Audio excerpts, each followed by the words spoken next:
Today we're going to read about ancient King Uzziah, king of Judah, in 2 Chronicles 26. We'll begin in verse 1. Now all the people of Judah took Uzziah, who was 16 years old, and made him king instead of his father Amaziah.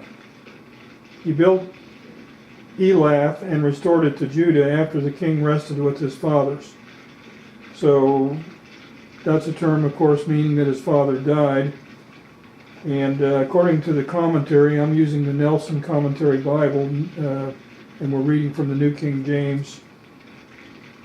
On the eastern arm of the Red Sea, Elath was technically in Edomite territory, but regularly was under Israel or Judah throughout Old Testament times. Going on in verse 3, Uzziah was 16 years old when he became king, and he reigned 52 years in Jerusalem. His mother's name was Jechaliah of Jerusalem, and he did what was right in the sight of the Lord, according to all that his father Amaziah had done. He sought God in the days of Zechariah, who had understanding in the visions of God, and as long as he sought the Lord, God made him prosper. So he started out doing really well. He started out at a very young age. Unfortunately, things didn't continue to go well, as we'll see.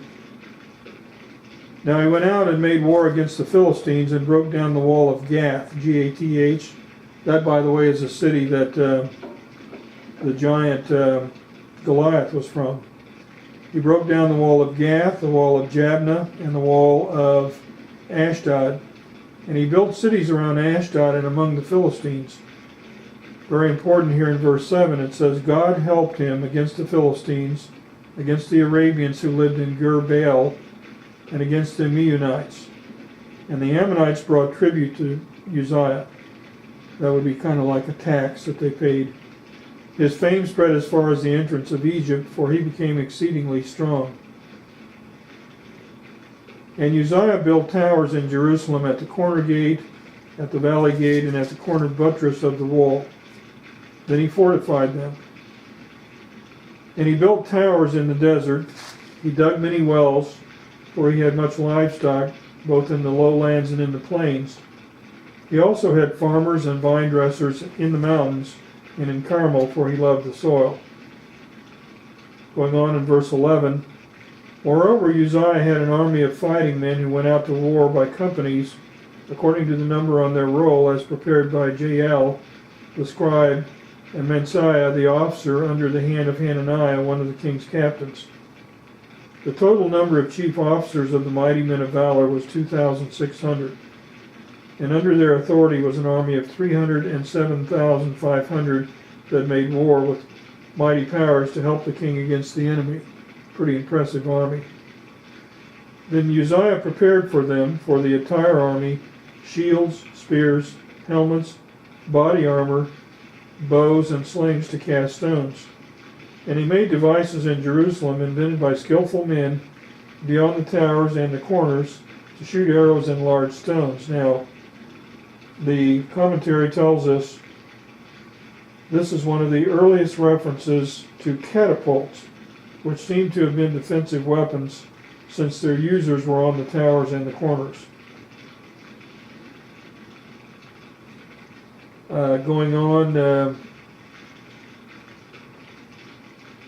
in the middle of verse 15, so his fame spread far and wide, for he was marvelously helped till he became strong. Something, a very ominous statement there. Verse 16, but when he was strong, his heart was lifted up to his destruction, for he transgressed against the Lord his God by entering the temple of the Lord to burn incense on the altar of incense. He got a big head. He got a swollen ego. He's the king. Evidently it went to his head. Now the problem was, he's the king, he's going in to burn incense at the altar. We go back to Numbers, Genesis, Exodus, Leviticus, Numbers in the Old Testament. chapter 3, Numbers 3 and verse 10. And God was giving the instructions here to Moses how they were to serve in the tabernacle. And in verse 10 he tells him, "So you shall appoint Aaron and his sons, and they shall attend to their priesthood, but the outsider who comes near shall be put to death." Excuse me. So the sons of Aaron in the Levitical priesthood were to be the ones who came near to the altar, and nobody else. Getting back to 2 Chronicles 26, verse 17. "So Azariah the priest went in after him, after Uzziah, and with him were 80 priests of the Lord, valiant men." I guess so. "And they withstood King Uzziah and said to him, It is not for you, Uzziah, to burn incense to the Lord, but for the priests, the sons of Aaron, who are consecrated to burn incense. Get out of the sanctuary, for you have trespassed. You shall have no honor from the Lord God." The ministers did their job, you might say, putting it in modern language, in a modern setting.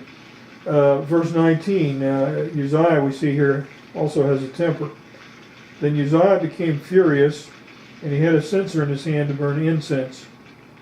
And while he was angry with the priest, leprosy broke out on his forehead before the priests in the house of the Lord beside the incense altar.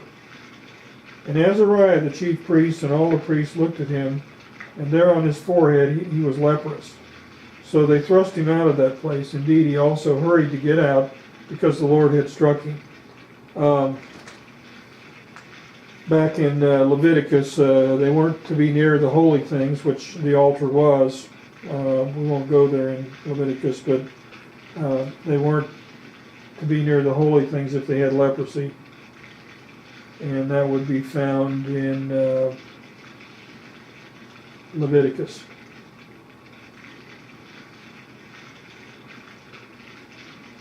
Going on, verse 21. "King Uzziah was a leper until the day of his death. He dwelt in an isolated house because he was a leper, for he was cut off from the house of the Lord. Then Jotham his son was over the king's house, judging the people of the land." Now, according to the commentary, this was probably a co-regency. In other words, his son ruled for him. He wasn't able to, they were isolated in those days when they had leprosy. So basically he was blacklisted from contact with his brethren and with his people. Verse 22, "Now the rest of the acts of Uzziah from first to last, the prophet Isaiah the son of Amos wrote. So Uzziah rested with his fathers, and they buried him with his fathers in the field of burial which belonged to the kings, for they said, He's a leper. Then Jotham his son reigned in his place." So apparently they didn't even feel like it burying with the king because he was a leper. Very sad, because he had a good start, and things went to his head. We're not told much more about why. I mean, obviously he was the king. He was successful. Back there in verse 16, "When he was strong, his heart was lifted up to his destruction." It's a lesson for us today, my friends, that we need to be humble. If we obey God and He makes us successful, we need to remember where our blessings came from. So, very interesting story in 2 Chronicles 26. Very sad story.